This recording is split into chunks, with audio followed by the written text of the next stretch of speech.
연말정산 똑똑히 하는 법. 올 3월 취업해 맞벌이 부부가 됐는데 연말정산 어떠해? 해야 똑똑히 할 수 있나요? 안녕하세요. 지식들지기입니다. 먼저 답변 드리기 전 이미지 저작권상 화면과 음성이 고르지 않은 점 양해 바랍니다.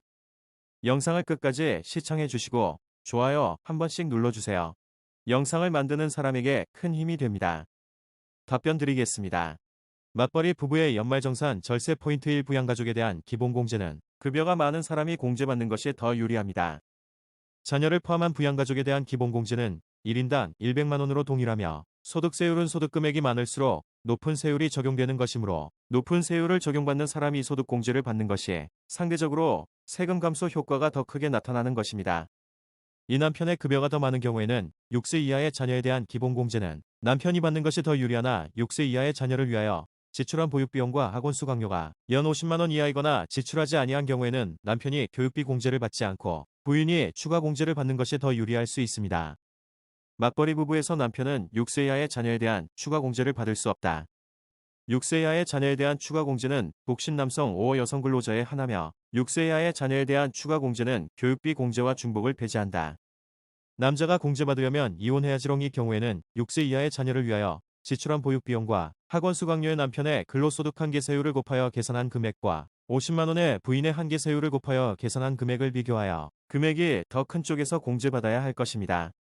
그리고 교육비 공제는 기본 공제를 받는 사람이 적용받아야 하지만 6세 이하의 자녀를 둔 맞벌이 부부의 경우에는 기본 공제는 남편이 받고 추가 공제는 부인이 받을 수 있습니다. 또한 6세 이하의 자녀 1인을 위하여 지출한 보육비용과 학원 수강료에 따른 교육비 공제는 추가 공제와 중복하여 적용받을 수 없으므로 급여가 더 많은 남편이 기본 공제와 교육비 공제를 모두 받는 경우와 남편이 기본 공제를 받고 부인이 추가 공제를 적용받는 경우의 절세 효과를 비교하여 더 유리한 소득 공제를 선택하여야 할 것입니다. 3년간 100만 원 이하의 보험료와 부양가족에 대한 교육비는 급여가 많은 사람이 소득 공제 받는 것이 더 유리합니다. 봉급자가 연간 공제받을 수 있는 보험료의 한도가 연간 100만 원 이하이므로 가정에서 지출하는 보험료의 합계가 연간 100만 원 이하인 경우에는 급여가 많은 사람이 전액 공제받는 것이 유리합니다. 다만 맞벌이 부부의 경우에 배우자가 피보험자인 경우에는 자신의 급여에서는 보험료 공제는 적용받지 못합니다. 급여가 많은 사람이 의료비 공제를 받는 것이 반드시 더 유리하지는 않기 때문에 아래의 내용을 고려하여 더 유리한 쪽에서 공제받아야 합니다. 의료비 공제는 의료비 지출액이 연간 총급여액의 3%를 초과하는 경우에만 초과 금액을 연 500만 원을 한도로 공제받을 수 있습니다. 따라서 동일한 금액의 의료비 공제를 받기 위해서는 급여가 많은 사람이 급여가 적은 사람보다 의료비를 훨씬 더 많이 지출하여야 합니다. 예를 들어 의료비 공제 최대 한도인 500만 원을 공제받기 위해서 연봉이 5천만 원인 사람은 650만 원을 의료비로 지출하여야 하나 연봉이 3천만 원인 사람은 590만 원만 지출하면 되는 것입니다.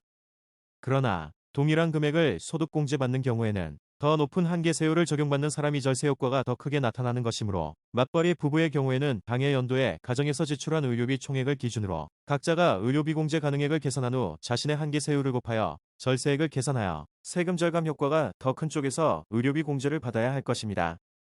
추가로 부양가족을 위하여 지출한 의료비는 부양가족의 소득금액에 대한 제한을 받지 않기 때문에 맞벌이 부부 중 일방이 상대방의 의료비를 부담하는 경우에도 자신의 급여에서 소득공제가 가능합니다.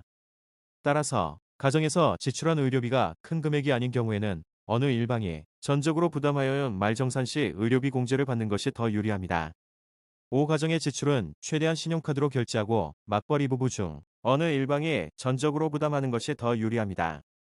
신용카드 소득공제는 신용카드 사용 금액이 총급여액의 10%를 초과하는 경우에 초과 금액이 20%에 해당하는 금액을 연 500만 원 한도로 하여 공제하는 것이므로 소득공제를 받기 위해서는 상당한 금액을 신용카드로 지출하여야 합니다.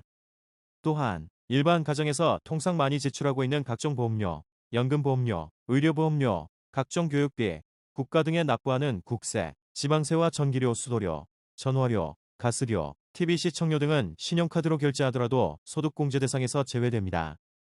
따라서 신용카드 사용액이 크지 않는 일반 가정에서는 생활비 지출 시 최대한 신용카드로 결제하여야 할 것이며 또한 맞벌이 부부 중 어느 일방이 전적으로 생활비를 부담하여 신용카드로 대금 결제를 하는 것이 연말정산 시 더 유리할 것입니다.